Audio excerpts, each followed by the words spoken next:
Hello and welcome to another lockdown book flip through. I haven't been able to get these out every day. I've just been super busy and also sleeping in a lot, but that's what holidays are for. Today we are going to look at my 2 volumes of Das Weiß im Leben der Völker from or by Albert Friedenthal. So these are very interesting books, as you can see by the cover. We'll just look at volume 1 for the moment. They have different content slightly, but the same cover. As you can see, they're quite thick.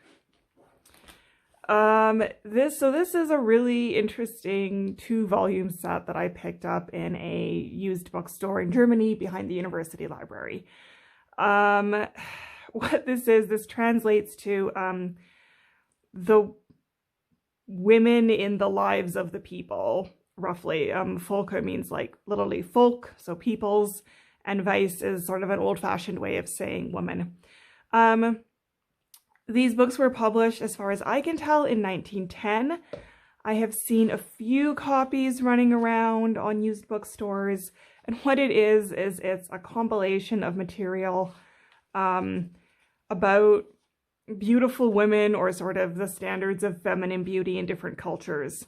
Again, this book was published in 1910, so as you can imagine, it's not exactly up to date and the most, shall we say, non-problematic text out there. However, I think it is a very valuable resource, and I'm really glad that I found it. I found both copies for 20, I think it was 25 or 30 euros, so it's quite nice. As you can see, this is quite old. The binding is starting to pull apart. I think you've seen in here too, some of the staples are a bit rusty, and actually the first thing that the book did was bite me with a rusty staple, so I'm a little bit careful when I'm going through it.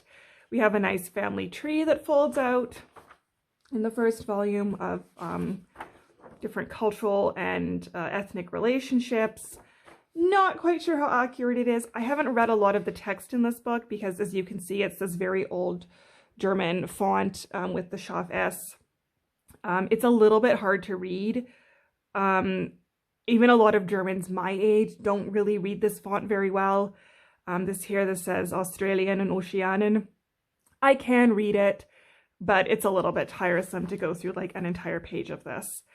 So this text here, so the women of the indigenous Australians is what it translates to. So what this book is it's a compilation of, pictures and paintings and sometimes illustrations of women from different cultures. It is divided according to region.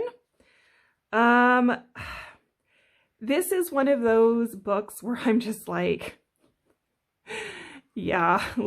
it is very much of its time. But I really like it as a source. I think this is one of those times where you have to say, like, you have a problematic source, but you don't necessarily want to throw the baby out with the bathwater. And I have found it to be a really, really good book in doing figure studies and doing costume studies, because it is a collection of photos and images from a time before westernization took everything over, before Instagram, before global beauty trends. And you can see there's a lot of really good potential reference material here. I have done quite a few anatomy studies. I think it's really nice to be able to have a resource to draw different facial types. That's something that I've been trying to do more and more and more. I find it a bit boring to just draw the same kind of people over and over again. Unfortunately, the front of the book with the indigenous Americans is heavily a lot of topless women. I really do wonder what some of the contexts were for some of these photos. Some of them are very clearly portraits, but your question is always, what was the context of these portraits and how and when were they taken? There are some very nice color plates. I find the work in this book, the illustration work, to be not the best of its time. I've had a little bit of trouble finding the artist. A lot of these photos, I'll also note, are not particular to this book. You can see, for instance, a lot of the Western photos where this impacted South America, Guatemala. They're portraits that people have had taken. A lot of the ones outside of North America and Europe have obviously been taken by ethnographers. And I've actually seen some of the same photographs on Pinterest or in other online documents and books. So he was kind of, I think, sourcing from public domain. But the benefit is that these are then all copyright-free images. I really find them very interesting. I think it's a really interesting record of its time. These hairdos, my word. And I really like this book as a resource for drawing different kinds of women. Of course, there is no corresponding book for men because that would never have occurred to them in 1910 to make one. But yeah, it's really great if you're looking for fashion, if you're looking for different ethnic costume. We do also get some European ethnic costumes in the book. So for instance, just an aside, this is the Canadians. So I love that he also has not just like white women as sort of like women of one particular race, but I like that he has like German and English and then also American and Canadian and even French Canadian. I think that's actually kind of interesting to see how that's divided up, because there is sort of an acknowledgement there that different continents, even if you have from a colonial history, they might have their own ideas. Lots of different photos though. And again, I really wonder about the context of how some of these were taken. When ethnographers and people who had cameras went into areas where they didn't have this technology yet, a lot of times people were really happy to sit for photos, and they would get one of their own to keep with them, because that would have been something really special for them. And there were portrait studios going. So again, the context is something that I'm always thinking about, and I'm very aware of, as you know, having come into possession of this book. But I think that it is really useful to be able to learn to draw women with different bone structure, to have that good reference there, and to use that to create work that's a little bit more diverse. For the Night Desert, I definitely use this work. And I just like doing figure studies. I personally find it boring to draw the same people over and over again. So I think it's very nice to have this. I really love the costumes or the clothing that people were wearing every day. And I think it's a really nice record to have. And I would say, I mean, this is one of these books that you probably won't be able to find unless you're in Europe. I mean, she's very clearly posing, but it's really nice. I mean, if you wanted to do a drapery study, this would be really good. I should actually do this one. Yeah, if you were looking for a good source, we'll just sort of flip through here a little bit. If you're looking for a good source for figure study, for facial studies, for costume design, I would say definitely, you know, if you're in Europe, you could track down a copy of this. It is quite heavy. I mean, there's two of them and they're not thin. If we look through the other one real quick here, oh my gosh, this cover is like, seriously. I don't know if the artist was trying to show diversity, like, look, we cover all the skin tones and everything in between. But this is kind of like, yeah, okay. I think this artist definitely was working from two different photo sources. That's my impression. Like, these two figures look like they have nothing to do with one another. So just artist to artist, it's like, okay, she was clearly photographed in a studio, and this looks more like it was maybe snapped out on location, and then the artist just was like told, like, put both of them together in this tiny square space. So yeah, it's one of those books, and just something to keep in mind as we look through. This is Asian. So yeah, lots of really interesting material. And sometimes you get a little bit of a glimpse into family life, like here. And again, this is the sartorial world that's just kind of disappeared. You do still have people dressing like this, but more and more it's Western trends.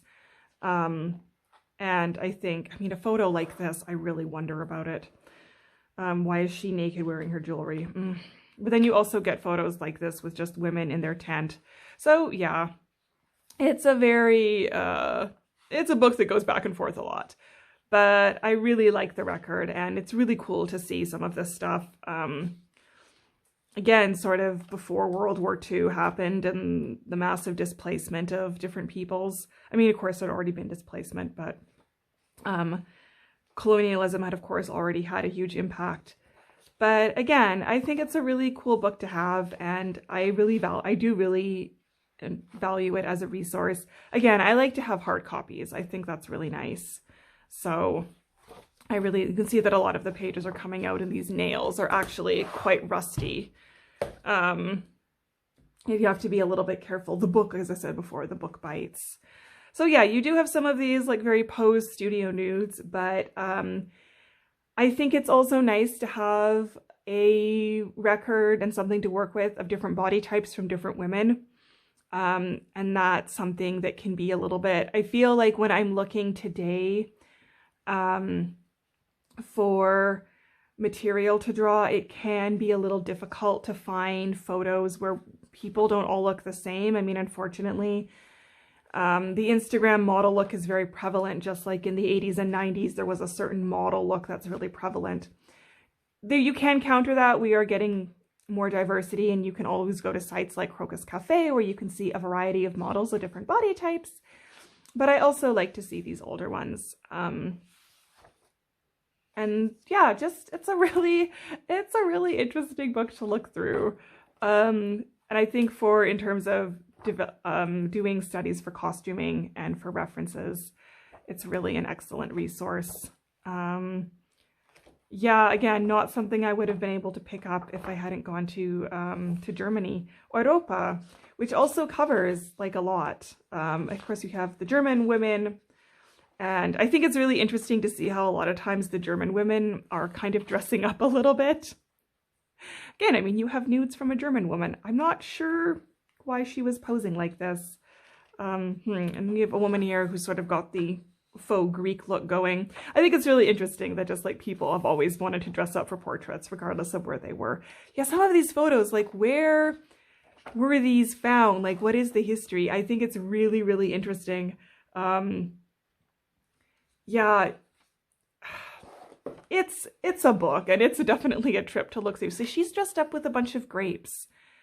And I'm wondering, because it says she's a Rhinelanderin, so like a woman from the Rhineland, which is known for its vineyards. So maybe this was sort of on theme. Maybe she was that year's Weinprinzessin, which is a thing, and a very serious thing to do. So you have Alsace here. So yeah, it's a really interesting book, or set of books, and I'm really glad that I found it. Great resource, great costume resource. I think the illustrations in it aren't as good as some I've seen in other books. There is unfortunately some racist content that I've definitely come across. I'm not trying to read all the text. It's really just a lot for me to try to read this. Sort of old German grammar, like an older version of the grammar, and this text is just, it's a lot for me to try to read. But I have definitely found in some of the paragraphs, yeah, some questionable content. But, you know, when you're working with these older sources, that is just sometimes what you have to deal with. I think it is a really good compilation. This is quite nice. I think this one is a bit more nicely painted. So anyway, yeah, that's Das Weiß im Leben der Völker, the woman in the lives of different peoples or different races. Very interesting book. Yeah,